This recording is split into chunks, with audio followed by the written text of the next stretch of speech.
Opposition sir से पैर तक करप्ट है, ये कहना है मेरे मुअज़्ज़िज़ मेहमान का सर। लेकिन मुल्क की कहना नहीं है, ये अदालतों का कहना है, मुल्क की अदालतों का कहना है। सब्सक्राइब करें और बेल दबाएं ताकि कोई खबर रह न जाए।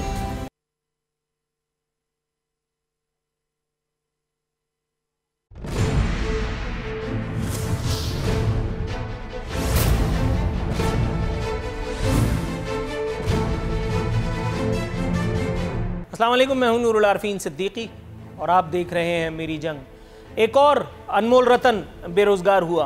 पीटीआई अपने एक और एटीएम, बल्कि माफ़ कीजिएगा, एक और जौहर काबिल से महरूम हो गई। और ये जौहर काबिल कौन हो सकता है फैसल वावड़ा के अलावा?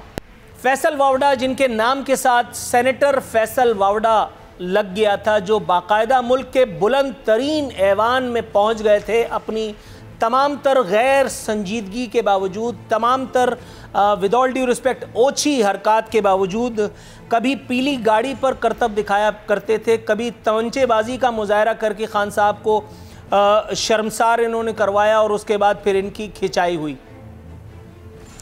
फैसल वावड़ा, अगर ये कहा जाए, जो कि आप लिखा हुआ भी पढ़ रहे हैं, बदजुबान वजीर और अक्खड़ मिजाज सेनेटर बेरोजगार हो गए।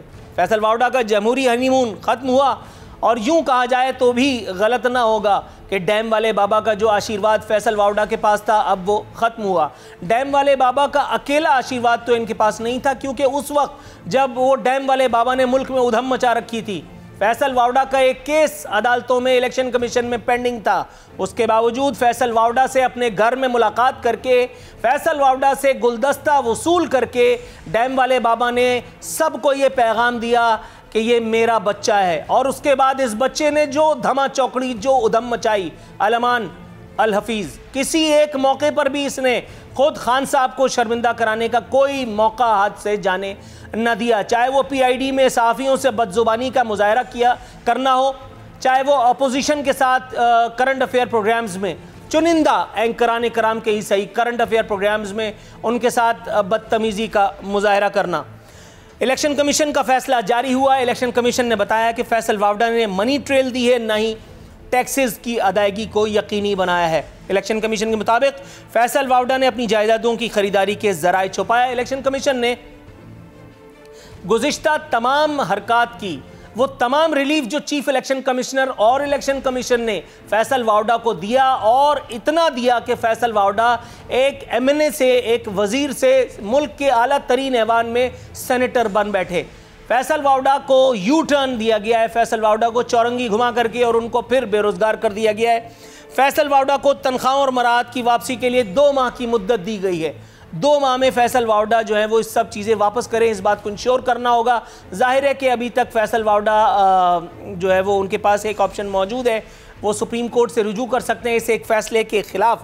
ताहम क्या वो ब्लू आइड बॉय जो बूट लेकर के एक करंट अफेयर प्रोग्राम में पहुंच गया था, जिसने ये बता दिया था कि मैं यहाँ क्यों कर हूँ, जिसने ये बता दिया था कि मैं अगर यहाँ बैठा हूँ तो एवं ही मत मुझे समझ लेना, जिसने उल जलूल हरकतों का आलमी रिकॉर्ड करीब करीब हासिल कर ही लिया था, जिसने कभी कहा कि आप देखेंगे कि पाकिस्तान में नौकरियों के अंबार लग जाएंगे और अगर ऐसा ना हो तो आप मेरी तिक्का बोटी कर दीजिएगा, और कभी भारतीय तैयारा जो गिराया उस पर तादिन्ना करने पहुंच गया। यहाँ तक कि इमरान खान साहब ने नोटिस लिया और उसके बाद नोटिस मिलिया तो कख ना ही लिया। क्या यू टर्न सरकार की वापसी का वक्त हो चुका है? क्या फैसल वावड़ा की विकेट जाने के बाद जहांगीर तरीन की राह पर जो गामजन किया गया है फैसल वावड़ा को, क्या उसके बाद अब अगला नंबर खान साहब का है? क्या फॉरेन फंडिंग केस के फैसले का वक्त भी आन पहुंचा है? वो एक मच अवेटेड केस या मच टॉक्ड केस कि जिसका फैसला अगर हुआ तो गालिब इम्कान है कि ये हुकूमत शायद ना रहे। क्या होगा, इस बारे में बात करेंगे अपने मौजूद मेहमानों से। मेरे साथ यहाँ स्टूडियोज़ में तशरीफ़ फरमाए जनाब अहमद साहब, पाकिस्तान तहरीक इंसाफ से मेंबर प्रोविंशियल असम्बली हैं। चौधरी नूरुल हसन तनवीर साहब, पाकिस्तान मुस्लिम लीग नवाज़ की तर्जुमानी के फ़राइज़ अंजाम देंगे। और ज्ञान चंद साहब, पाकिस्तान पीपल्स पार्टी से हमारे साथ इस शो में शरीक हो रहे हैं। तमाम मुअज़्ज़िज़ीन को शो में शिरकत पर खुशामदीद कहता हूँ। हस्ब रिवायत हस्ब दस्तूर सरकार के पास जाएंगे। अदील अहमद साहब, सर अस्सलाम वालेकुम। अस्सलाम। मिजाज बखैर है सर, कैसे हैं आप? अल्हम्दुलिल्लाह जी। बहुत दिनों बाद आपकी गैर हाज़िरी जो है वो आज हाज़िरी मार्क हो गई है। तो आज हाज़िरी के साथ ही सर ये बता दीजिए कि फैसल वावड़ा के गम में कुछ आंसू हैं आपके पास मुझसे शेयर करने के लिए? ये जो हमारी लूली लंगड़ी जमहूरियत को एक नुकसान हुआ है और आपकी हंसी भी ये बता रही है कि नाकाबिले तलाफ़ी इन्वर्टेड कॉमास में नुकसान है, इसकी तलाफ़ी सर कैसे होगी? बिस्मिल्लाहिर्रहमानिर्रहीम, बहुत शुक्रिया आपने अपने प्रोग्राम में मौका दिया। आपके इंट्रोडक्शन से फैसल वाडा के लिए आपकी जो मोहब्बत है वो उसका इजहार आपने खुल के किया।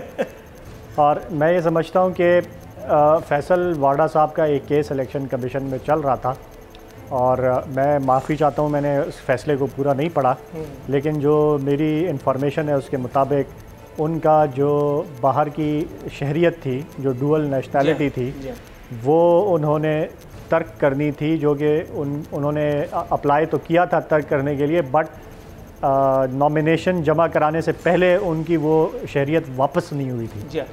तो जो कानूनी माहिरीन उस वक्त जिन्होंने राय दी थी, पार्टी में हमने जो राय ली थी, तो उसके मुताबिक उनका ये कहना था कि चूँकि उन्होंने नॉमिनेशंस फाइल करने से पहले शहरियत तर्क करने के लिए अप्लाई कर दिया था, तो इनके ख़िलाफ़ जो है वो कम इम्कानात हैं कि फ़ैसला जो है वो इनके ख़िलाफ़ आए और हो सकता है कि इनके हक़ में फ़ैसला हो। तो उस बुनियाद पर जो है वो इलेक्शन कमीशन ने और अदालतों में जो ये केस चला है, तो उनका ये फ़ैसला आया है और हम अदालतों का फ़ैसला तस्लीम करते हैं। फैसल वाडा साहब के पास अपील का हक़ हासिल है, वो इंशाल्लाह अपील में जाएंगे और अपनी भरपूर जो उनको अपना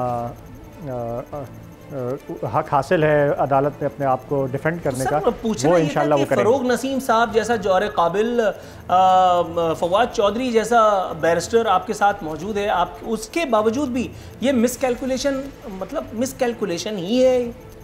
देखिए, मैं थोड़ा सा आपने जो अर्ज़ किया कि कभी आपने उनको हमारे साबिक चीफ़ जस्टिस साहब का चहीता करार दिया, कभी आपने उन्हें जो है वो कुछ सर्टेन क्वार्टर्स का आशीर्वाद हासिल होने का आपने अच्छा मैंने किया, उन्होंने कुछ नहीं किया था।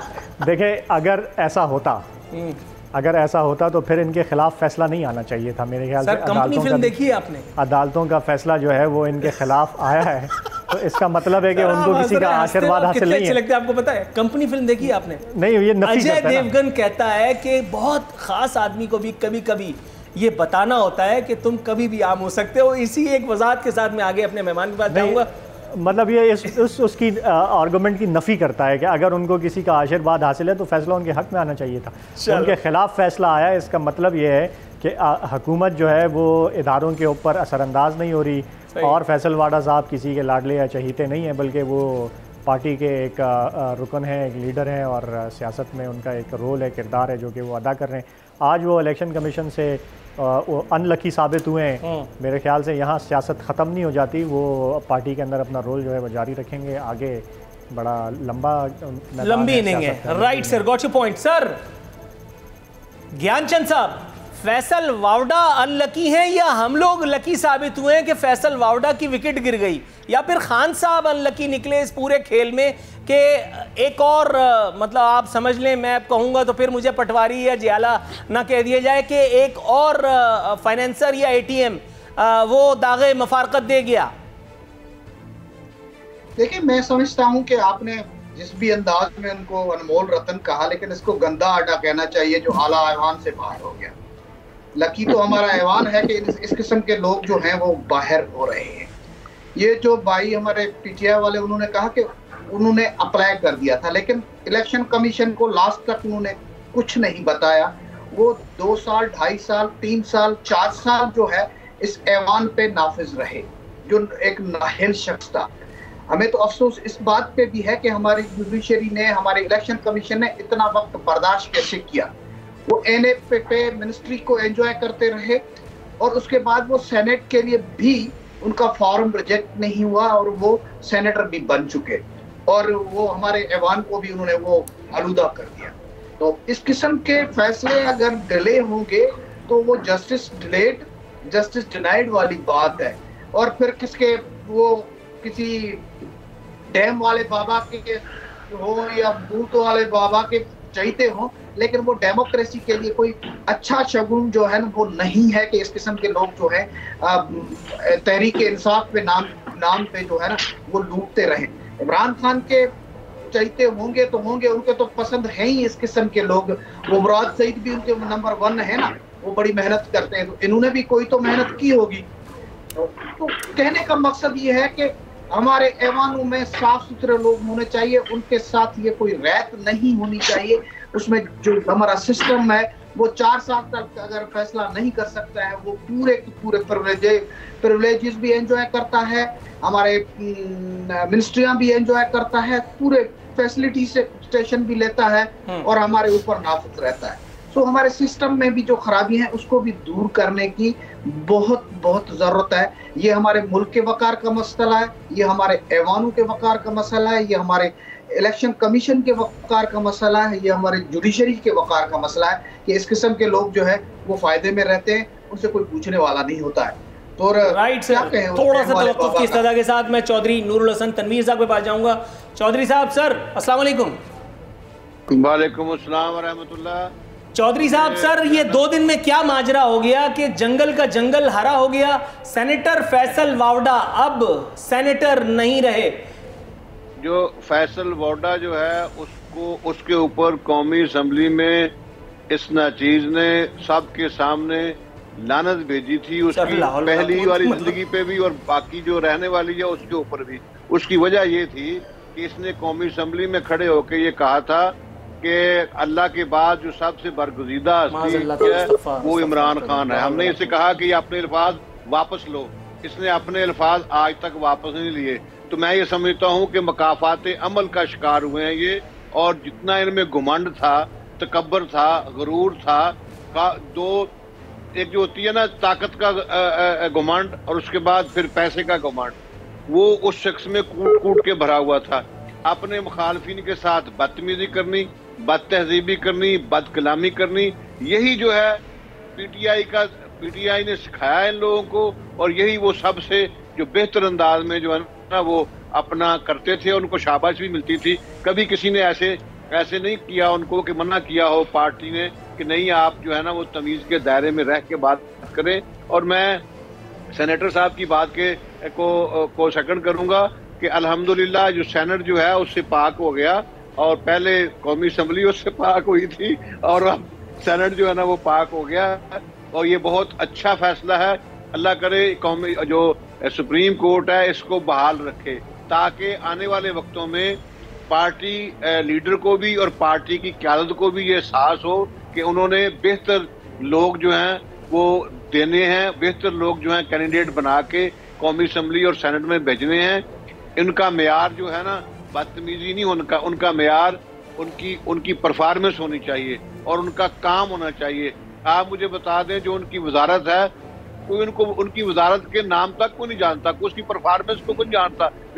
जो उनका अपना काम है वो बिल्कुल नहीं करते, लेकिन जो है ना मुखालफीन को रकेदना, मुखालफीन के साथ अकड़ में और घुमंड में आके बात करना, और अल्लाह तबारक तआला को तकब्बर और घुमंड बिल्कुल पसंद नहीं है। और ये जो इसका राइट सर, बस दुआ ये कि ये बात उस वक्त भी समझ में आ जाए करे हमारे हुक्मरानों को कि जब वो हुकूमत में होते हैं। थोड़ी सी तवक्कुफ की इस्तदा के साथ मैं अदील अहमद साहब के पास जाऊंगा। अदील साहब, सर इसमें भी कोई दो राय नहीं, आप बेहतर जानते हैं कि फैसल वाडा साहब को सेनेटर बनाए जाने के मामले पर पार्टी में दरून खाना भी बड़ी सियासत हुई।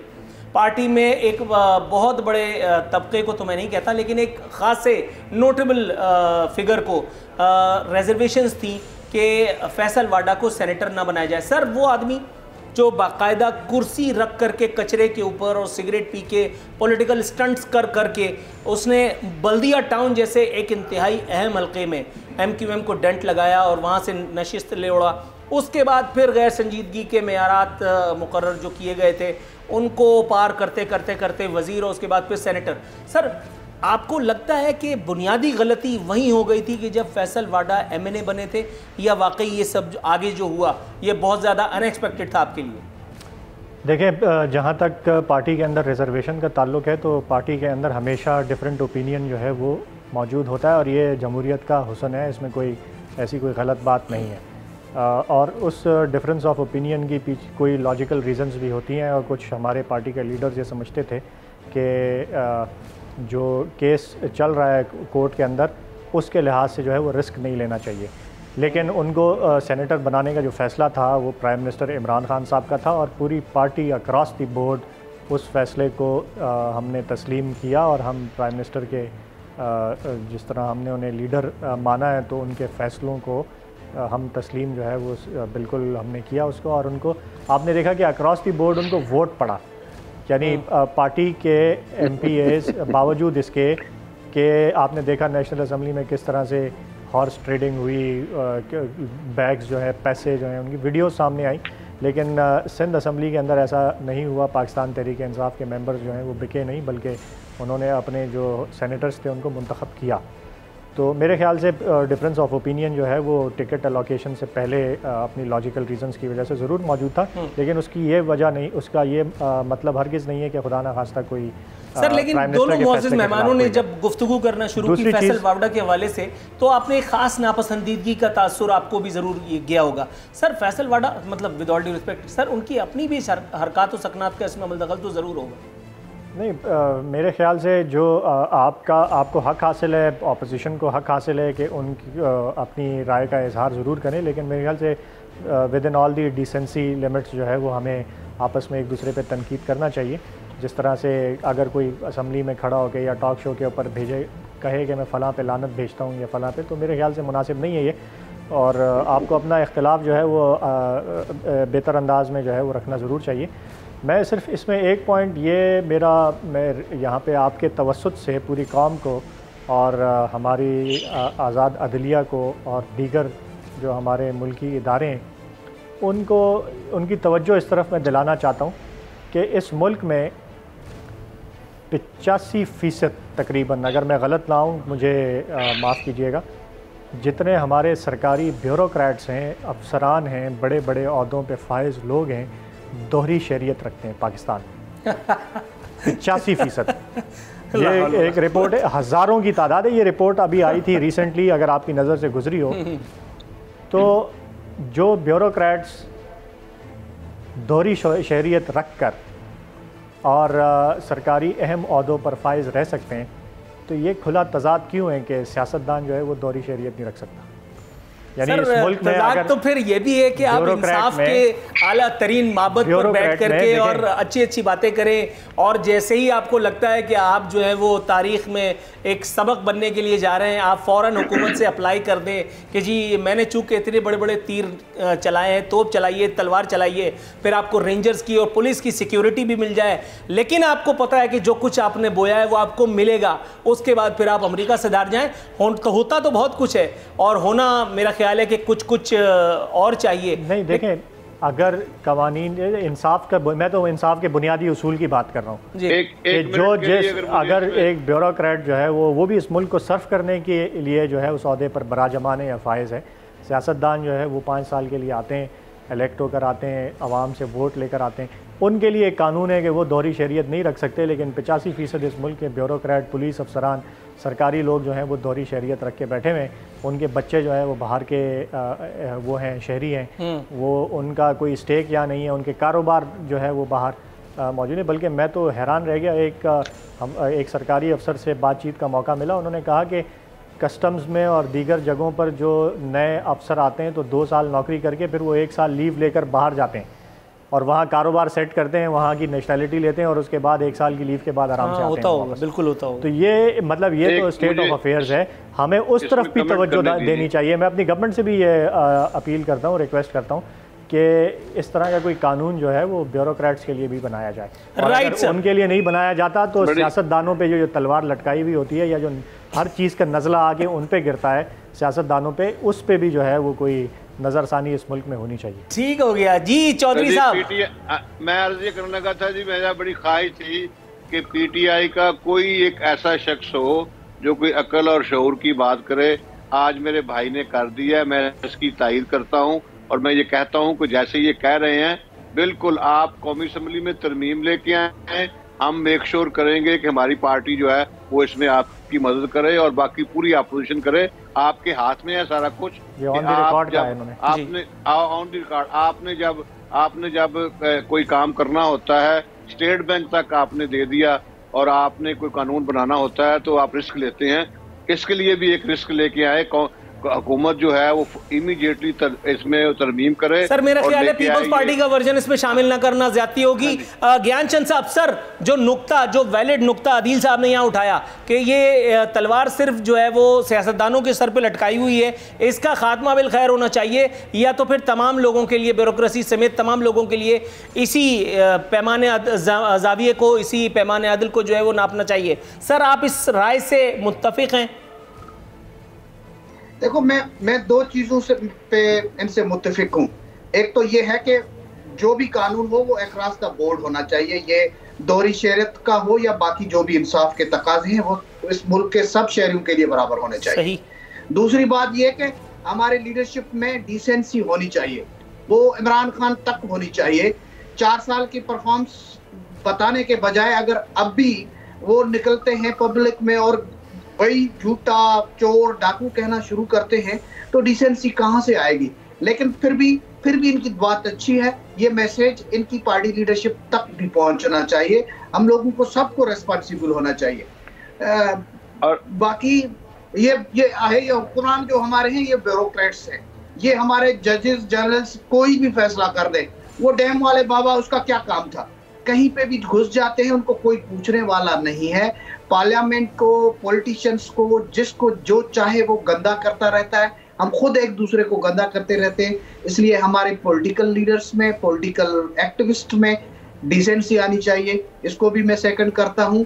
और ये ब्यूरोक्रेट्स, सर एक मरतबा फिर आपने डिसेंसी के मुतालबे के साथ ही एक और इल्ज़ाम भी आयद कर दिया, और अदील साहब के पास यही सवाल लेके जा रहा हूँ। अदील साहब, सर एक ट्वीट किया है एक मारूफ सहाफ़ी ने, नाम लेना ज़रूरी नहीं है।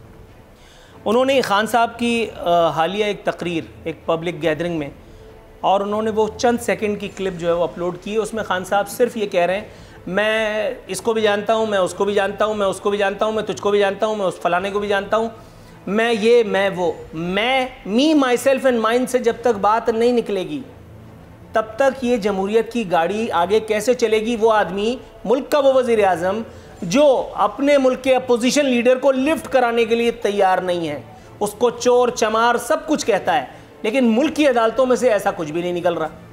कब तक गाड़ी चलेगी ऐसे? देखें, दो पहलू होते हैं, हर मुख्तलिफ ज़ाविये होते हैं हर चीज़ को देखने के।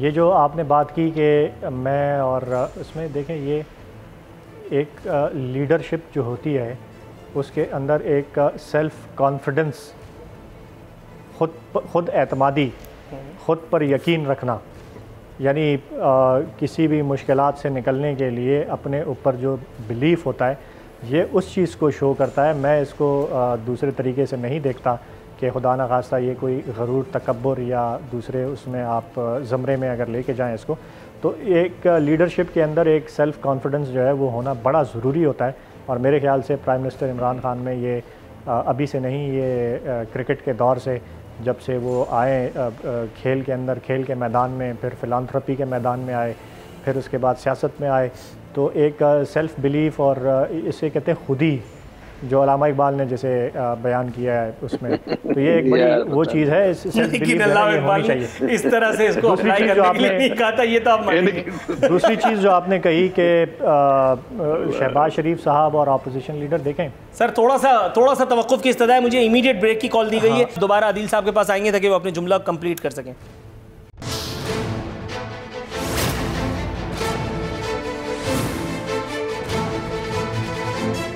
वेलकम बैक नाज़रीन, बात हो रही है अपने मेहमानों से। जी अदील साहब, बात हो रही थी कि प्राइम मिनिस्टर जो है वो अपोजिशन लीडर या अपोजिशन जो है उनके साथ मिल बैठ के नहीं बैठते। देखें, हमारे मुल्क के अपोजिशन लीडर बदकिस्मती से उनके ऊपर नैब के केसेस हैं और कोई छोटे मोटे केसेस नहीं हैं। अभी जो FIA की रिपोर्ट जो आई है मंजर आम पे, कोई 16 अरब रुपए की फ़ेक अकाउंट्स के थ्रू मनी लॉन्ड्रिंग जो है वो उसमें सामने आई है। और इसके अलावा बहुत सारे ऐसे केसेस हैं जो कि इनके दौर में इन्होंने इस मुल्क को, इस कौमी ख़जाने को नुकसान पहुँचाया। तो मैं समझता हूँ कि ये बुनियादी जो आपका कॉल और फ़ेल है उसमें तज़ाद कहलाएगा अगर आप एक पार्टी के ख़िलाफ़ या मुल्क की ऐसी जमातों के ख़िलाफ़ आप सियासत में आते हैं और आपका बुनियादी नैरेटिव सियासत में एंटी करप्शन का हो, आपका बुनियादी नैरेटिव भी जो है वो मुल्क में ट्रांसपेरेंसी लाने का हो, और फिर आप वो अपोजिशन जो कि सर से लेकर पाँव तक करप्शन की दलदल में वो धंसे हुए और डूबे हुए हों और उनके साथ आप हाथ मिलाएं या बैठें, तो मेरे ख्याल से ये कॉल और ये अजीब सी बात नहीं है। आपका नुक्ता आ गया, मैं इसी चीज़ को लेकर के आगे जाऊंगा। सर चौधरी साहब, ये मुझे बताइए, अपोजिशन सर से पैर तक करप्ट है, ये कहना है मेरे मुअज़्ज़िज़ मेहमान का। सर लेकिन मुल्क की कहना नहीं है, ये अदालतों का कहना है, मुल्क की अदालतों का कहना है। ये चीजें साबित क्यों नहीं हो रही हैं? आज तक किसी अदालत ने नहीं कहा। हमारे 27 लोगों के ऊपर उन्होंने मुकदमात बनाए, एक एक करके सब लोग जो हैं वो उनकी जमानतें हुई और उनके ऊपर किसी किस्म का कोई चार्ज जो है वो साबित नहीं हो सका आज तक। और फिर ये है कि अभी तो ताज़ा बात है, कल की बात है, जो अपना जो एजेंसी है बरतानिया की, उसने कहा है कि किसी किस्म की कोई करप्शन जो है वो शहबाज शरीफ साहब के ऊपर साबित नहीं होती। और फिर आपके पास कोई इख्तियार नहीं है जब तक अदालत में केस चल रहा हो, जो फेक रिपोर्ट है वो बना के सबमिट की, जब तक वो अदालत उसको मान नहीं लेती, आपके पास क्या इख्तियार है कि आप किसी को चोर कहें और कहें जी इसने करप्शन किया है? आज तक एक धेले की करप्शन जो है वो साबित नहीं हो सकी, ना मियां नवाज शरीफ के ऊपर हुई और ना मियां शहबाज शरीफ के ऊपर हुई। इनके पास बैठ जाए, जितने मर्जी झूठ बोल ले, 35 पंक्चर की कहानी यानी कि झूठी निकली। और जितनी जनाब अपना इन्होंने आज तक बातें की हैं, जो कुछ कहा है सब झूठ और लुग़व के बगैर कोई और बात नहीं है, बोहतान साबित होता है। अभी तो ये फरमा रहे थे थोड़ी देर पहले कि जी वो लानत नहीं भेजनी चाहिए। मैंने लानत जो है उसके अमल के ऊपर भेजी है। मैंने ये कहा कि जब वो ये कहेगा कि इमरान खान सर उस जुमले को मत दोहराइएगा प्लीज, माज़अल्लाह, तौबा इस्तग़फ़ार। अल्लाह के बाद बरगुज़ीदा बंदा इमरान खान है, सल्लल्लाहु की ज़ात। तौबा इस्तग़फ़ार। सर बस मेरा ख्याल है जुमले को यहीं रोक दीजिए, जुमला मोतरज़ा है। सर थोड़ा सा वेट कीजिए, मैं आपकी तरफ आता हूँ। सेनेटर ज्ञानचंद साहब, सर बात हो रही थी अदील साहब से, तो उन्होंने एक बड़ा अच्छा नुक्ता दिया। उन्होंने कहा सेल्फ कॉन्फिडेंस लीडर का होना वो बड़ा इंपॉर्टेंट होता है, बड़ा इंपेरेटिव होता है। सर बात तो बिल्कुल ठीक है, लेकिन सेल्फ कॉन्फिडेंस की ये गाड़ी जिस दिन से चलनी शुरू हुई है, उस गाड़ी की जद में सिर्फ गरीब आदमी इस मुल्क का आ रहा है। किसी अमीर, किसी मुस्टंडे की गर्दन इस गाड़ी के नीचे नहीं आ रही। और ये बिल्कुल वैसे ही है कि सेल्फ कॉन्फिडेंस से लबरेज एक सर्जन ने आपका सीना या पेट चाक तो किया, लेकिन उसकी हैंडसमता या उसका सेल्फ कॉन्फिडेंस धड़म तख्ता हो गया अंदर के मामला देख करके, तो उसके बाद फिर मरीज तो पार्सल ही होगा ना सर। देखिए, सेल्फ कॉन्फिडेंस होना बड़ी अच्छी बात है, लेकिन सच बोलना उससे ज्यादा अच्छी बात है। जो वायदे किए उन पे अमल करना उससे भी अच्छी बात है। वो जो 200 अरब लेके आने थे और इनके IMF के मुंह पे मारने थे, अगर सेल्फ कॉन्फिडेंस होता तो कहता कि मैं उस पे काम कर रहा हूँ। सेल्फ कॉन्फिडेंस होता तो कौम पे भरोसा करते, वहां IMF के सामने अपने वर्ड्स को की इज्जत रखने के लिए घुटने नहीं टेकते। फिर वो भैंसे तो बेच देते हैं, लेकिन वो प्रोटोकॉल्स के लिए जो कहा था कि सबसे कम प्रोटोकॉल लूंगा था, वो उस पर अमल नहीं हो रहा है। सबसे छोटी कैबिनेट रखने के भी वायदे किए थे, वो वायदे खिलाफी हो रही है। वो जो कहा गया था कि 60 रुपए का पेट्रोल होगा, वो उस पर अमल नहीं हो रहा है।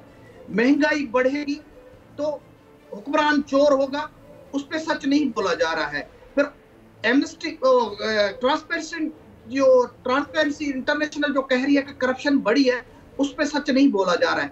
सिर्फ एक प्राइम मिनिस्टर है, एक ही प्राइम मिनिस्टर, वाहिद प्राइम मिनिस्टर है जो जब ही स्टेज पे खड़ा होता है तो उसके पास सवाए अपोजिशन के पे ऊपर इल्जामात लगाने के कोई और बात कहने को नहीं होती है।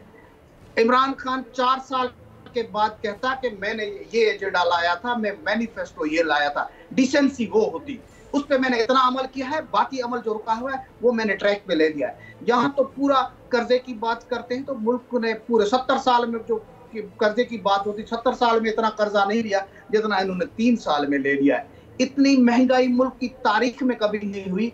लोग 50% लोग जो है पॉवर्टी लाइन से नीचे धकेल कर कहते हैं महंगाई नहीं है, लोग खुशहाल हो रहे हैं। इस किस्म के अगर कॉन्फिडेंस है तो इसको तो मैं झूठ कहूंगा, लोगों के आंखों में धूल झोंकने के बराबर ये बातें करते हैं, ये सच नहीं बोल रहे, ये सेल्फ कॉन्फिडेंट नहीं सर, है। आप सच बोल रहे हैं, लोगों को वो तो कह रहे हैं कि आप जो है वो खुदा ना खास्ता झूठ बोल रहे थे। मैं तो इतना सख्त जुमला नहीं इस्तेमाल कर सकता। अभी थोड़ी देर पहले भी आप मुझसे ये कह रहे थे कि मुल्क के मामलात, माशी हालात बेहतर हो रहे हैं, लेकिन उनकी तकरीर सुन करके तो मुझे लग रहा है कि यहाँ धड़न तकता है। देखिए, मैं सिर्फ रिकॉर्ड पे लाने के लिए जो सिर्फ एक आर्गूमेंट दूंगा, ज़्यादा तफसील में नहीं जाऊंगा डिटेल में। आपने भी कहा और हमारे पाकिस्तान मुस्लिम लीग नून के जो रिस्पेक्टेड हमारे गेस्ट हैं उन्होंने भी कहा कि 1 रुपया जो है वो करप्शन का साबित नहीं हुआ और एक धेले की करप्शन साबित नहीं हुई, लेकिन 16 अरब की मनी लॉन्ड्रिंग जो है वो साबित हुई है FIA में। नहीं कोई साबित। आप इसका मैं जो करप्शन का है और आप लोग मतलब जो आर्गूमेंट है कि हमारी हुकूमत में करप्शन बढ़ी और माजी में कोई साबित नहीं हुई, तो एक छोटा सा मैं आपको फिगर दूंगा। देखें, नून लीग के दौर में जब 4 लेन हाईवे बना था 2013 से 18 के दौर में 411 मिलियन पर किलोमीटर, ठीक है। PTI के दौर में अभी जो बन रहा है, तमाम तर महंगाई के बावजूद, महंगाई के तूफ़ान के बावजूद, वही पर किलोमीटर कॉस्ट आ रही है 172 मिलियन। 138% जो है वो हमने हाईवेज की कंस्ट्रक्शन, मेहमान जानना चाहते हैं हमारे अभी, और मैं उस पर भी आऊँगा आपके। आपने पिछले दौर में जो सड़कें बनाई, हमने अभी 7000 किलोमीटर की सड़कें जो हैं वो पाकिस्तान में नेटवर्क जो NHA ने जिस पे काम चल रहा है 7000 किलोमीटर की, और इनके दौर में 2000 भी मैक्सिमम मुश्किल से नहीं बनी थी।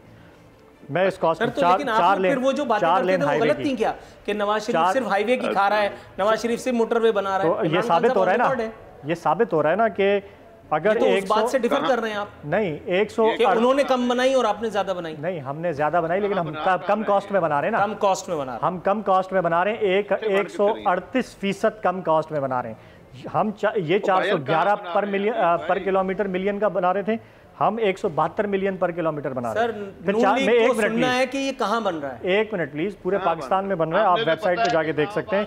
आप उनके, आप असेंबली के मेंबर हैं, आप सर आप सवाल डाल सकते हैं। चौधरी साहब जरा अगर आप सुनेंगे तो आपको पता चलेगा, अदील साहब बता रहे हैं। आप सवाल डाल सकते हैं, असेंबली के अंदर आपको गलत फिगर्स नहीं दी जाएंगी, वहां पे आपको सही करेक्ट फिगर्स के साथ जो है वो सारा डाटा मिल जाएगा।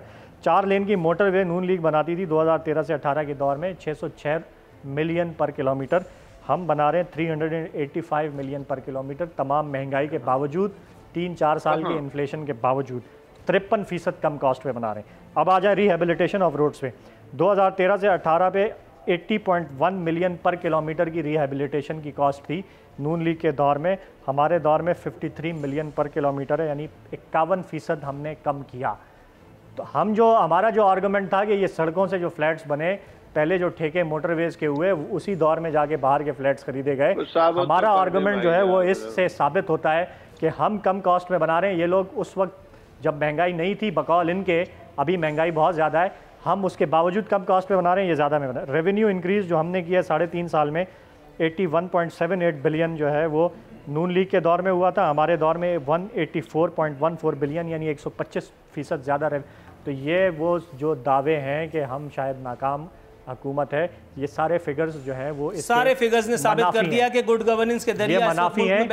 करप्शन जो अगर मैं इस पर सवाल खड़ा करता हूं, आपको सिर्फ एक चीज मेहमानों से इस्तदा है कि पेटी बांधे रखें, ब्रेक पर पांव रखें। यहाँ एक कमर्शियल ब्रेक है, ब्रेक के बाद फिर वापस आते हैं, गुफ्तगू को यहीं से शुरू करेंगे।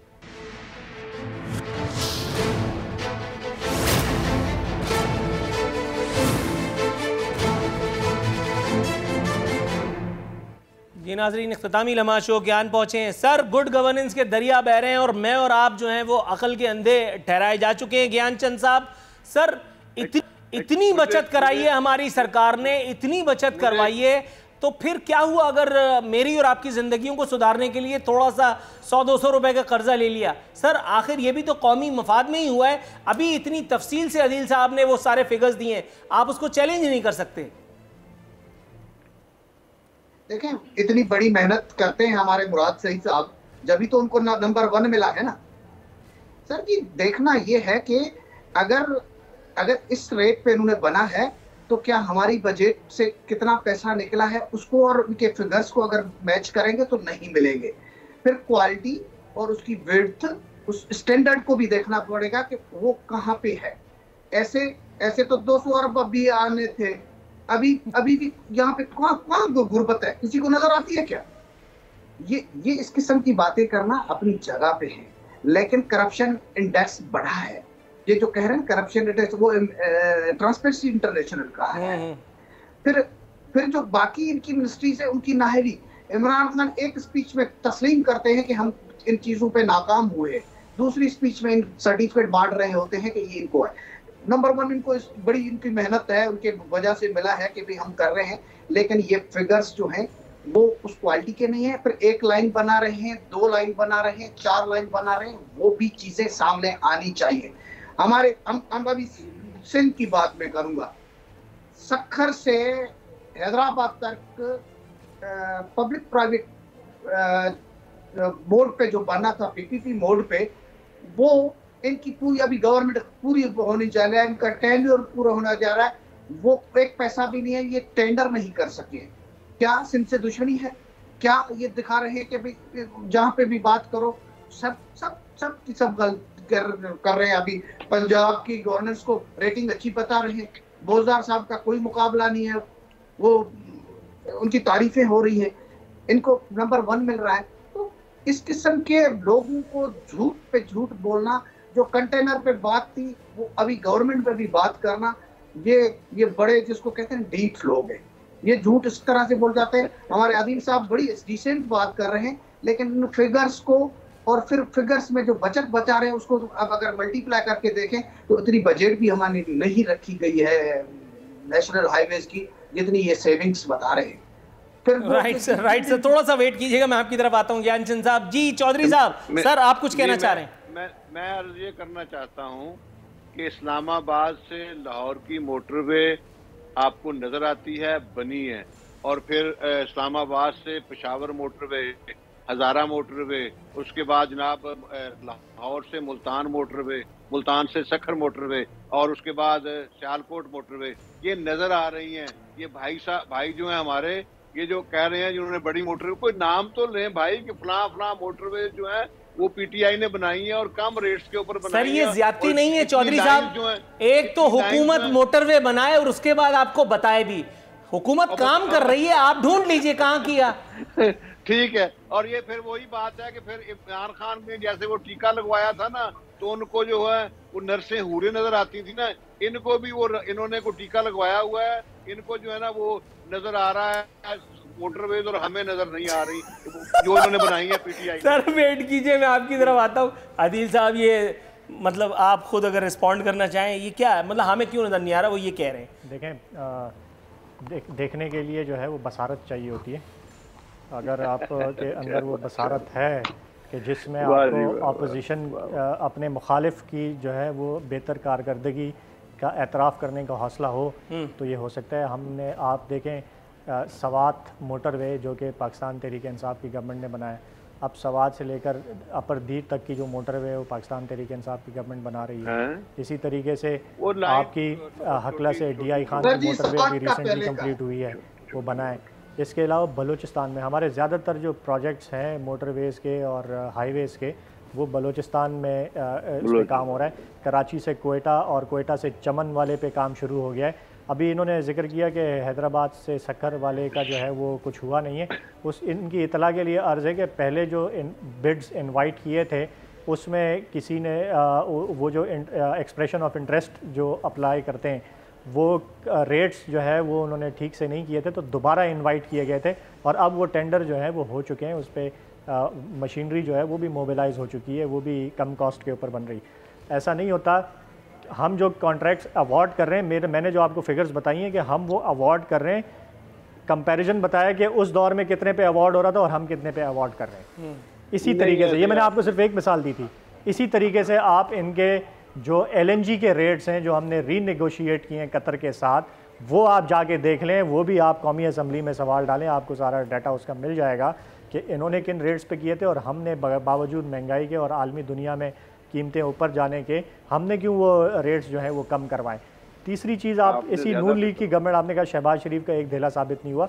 जो मेट्रो की मेंटेनेंस का जो ठेका दिया जाता है आधी कीमत पर हमने दिया है। इन्होंने किस कीमत पे दिया था वो भी आप पंजाब असम्बली के अंदर सवाल डालें और आपको सारा मिल जाएगा, वरना मैं आपको पेपर्स भेज दूंगा कि हमने इनके दौर से आधी कीमत पर जो है उसका मेंटेनेंस का जो कॉन्ट्रैक्ट है वो अवार्ड किया है। ये मैं आपको वो मिसालें बता रहा हूँ जिसके डॉक्यूमेंट्स मौजूद हैं, और अगर आप कहेंगे मैं आपको इससे ज़्यादा और भी चीज़ें बताऊँगा कि हमारी जो गवर्नमेंट है वो कहाँ कहाँ किस किस सेक्टर के अंदर कोशिश कर रही है कि वो ट्रांसपेरेंसी आए और कीमतें जो है वो नीचे लाई जाएं ताकि कौमी ख़जाने को जो है जो नुकसान होता है वो ना हो। अब अगर आपने सर मैं एक ज़िमनी सवाल आपसे एक ज़िमनी सवाल पूछना चाहूँगा।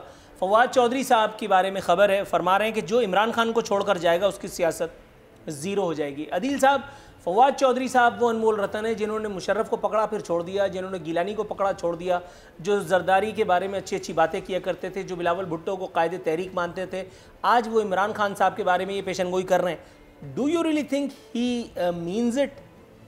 देखें, फवाद चौधरी साहब के बारे में मैं ये कहूँगा कि वन ऑफ दी कॉम्पिटेंट जो वज़ीर हैं, चाहे वो किसी भी दौर में किसी के साथ भी रहे हों, हाँ, वो किसी भी इदारे किसी भी महकमे में आप चले जाएँ उनकी जो कारकर्दगी वो आपको नज़र आती है, चाहे वो ministry of science and technology जैसे जिसमें पुराने दौर में वज़ीर का नाम नहीं पता ऐसा ही है जो आप फरमा रहे हैं। लेकिन सर उनका और उन्होंने जो ये बात की है, बात कर रहा हूं। हाँ, उन्होंने जो ये बात की है मैं उसको 110% उससे एग्री करता हूँ और उसको सेकंड करता हूँ।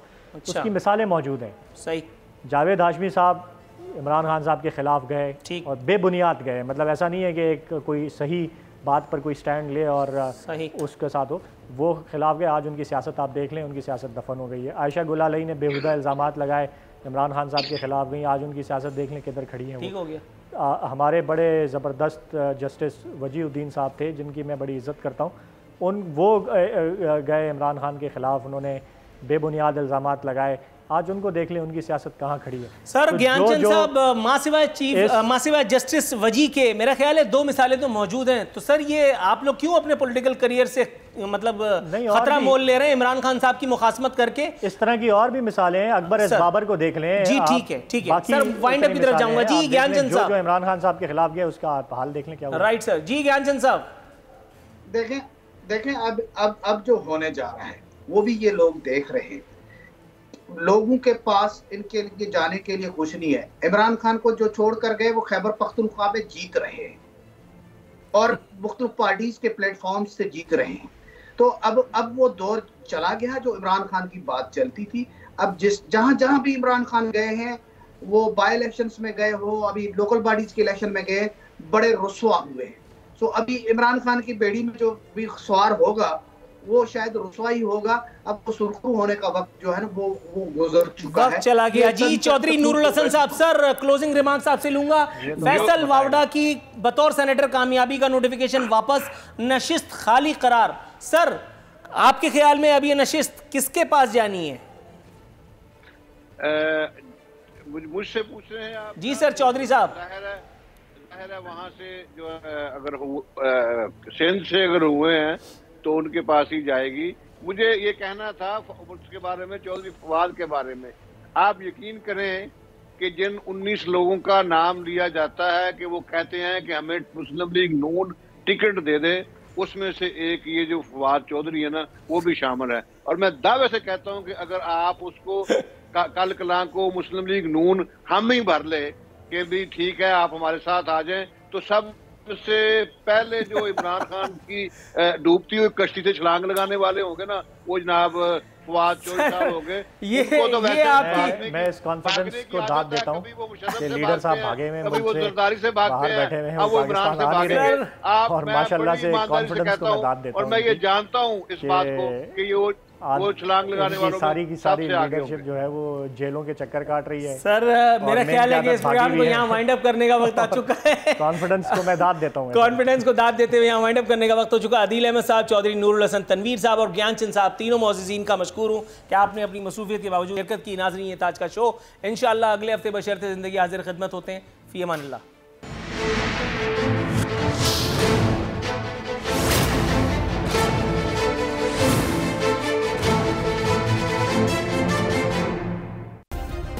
सब्सक्राइब करें और बेल दबाएं ताकि कोई खबर रह न जाए।